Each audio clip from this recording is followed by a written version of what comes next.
নমস্কার, আমি গণেশারিকা রাজশ্রী আবার চলে এসেছি আপনাদের সামনে আজকের একটি নতুন এপিসোড নিয়ে। চলুন শুরু করা যাক আজকের অনুষ্ঠান।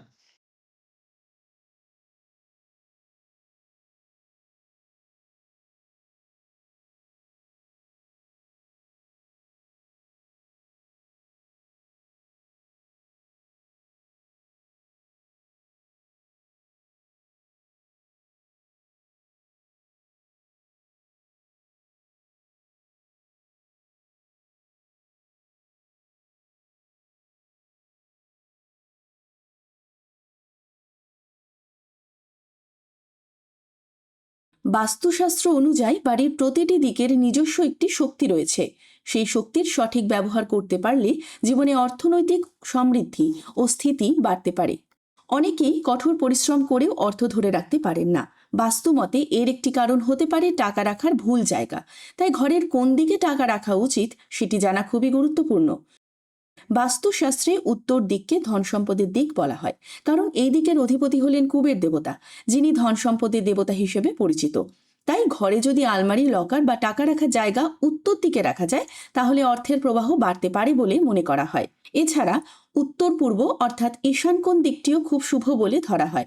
এই দিক আধ্যাত্মিক শক্তি ও ইতিবাচক শক্তির প্রতীক। অনেক বাস্তু বিশেষজ্ঞ মনে করেন যে এই দিকে টাকা বা মূল্যবান জিনিস রাখলে জীবনে সমৃদ্ধির সম্ভাবনা বাড়তে পারে।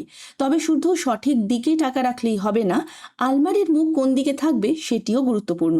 বাস্তুমতে টাকা রাখার আলমারি বা লকার এমনভাবে রাখা উচিত যাতে সেটি উত্তর বা পূর্ব দিকে খোলে। এতে ইতিবাচক শক্তির প্রবাহ বাড়ে বলে বিশ্বাস করা হয়। অন্যদিকে কিছু দিক রয়েছে যেখানে টাকা রাখা এড়িয়ে চলাই ভালো। যেমন দক্ষিণ পশ্চিম কোণে টাকা রাখলে অনেক সময় অর্থ আটকে যেতে পারে বলে বাস্তুমতে ধরা হয়। আবার দক্ষিণ দিকে যদি অগোছালো পরিবেশ থাকে, তাহলে অর্থনৈতিক সমস্যা বাড়তে পারে। আরেকটি গুরুত্বপূর্ণ বিষয় হলো টাকা রাখার জায়গা পরিষ্কার ও গুছিয়ে রাখা। অনেক সময় আমরা আলমারিতে অপ্রয়োজনীয় কাগজ বা জিনিসপত্র জমিয়ে রাখি। বাস্তুমতে এতে শক্তির প্রবাহ বাধাগ্রস্ত হয়। তাই টাকা রাখার জায়গা সবসময় পরিষ্কার ও সুশৃঙ্খল জায়গায় রাখা উচিত। এছাড়াও কিছু ছোট ছোট বিষয় মানলে ইতিবাচক ফল পাওয়া যেতে পারে। যেমন অনেকেই আলমারির ভেতরে লাল কাপড়ে টাকা বা গয়না রাখেন, যা সৌভাগ্যের প্রতীক হিসেবে ধরা হয়। আবার কেউ কেউ লকারের ভেতরে কুবের যন্ত্র বা লক্ষ্মী দেবীর ছবি রাখেন, যা সমৃদ্ধির প্রতীক বলে মনে করা হয়। তবে মনে রাখতে হবে, বাস্তুশাস্ত্র আমাদের জীবনে ইতিবাচক পরিবেশ তৈরি করতে পারে, কিন্তু প্রকৃত সমৃদ্ধির জন্য পরিশ্রম, সততা এবং সঠিক সিদ্ধান্ত অত্যন্ত গুরুত্বপূর্ণ। যদি ঘরের সঠিক দিক নির্বাচন করে টাকা রাখা হয় এবং পরিষ্কার পরিচ্ছন্ন করে ইতিবাচকভাবে রাখা হয়, তাহলে ধীরে ধীরে জীবনে অর্থনীতি, স্থিতি ও সমৃদ্ধি বাড়তে পারে। কারণ অনেক সময় ছোট একটি পরিবর্তনই বড় সৌভাগ্যের দরজা খুলে দিতে পারে। কেমন লাগলো আজকের অনুষ্ঠান?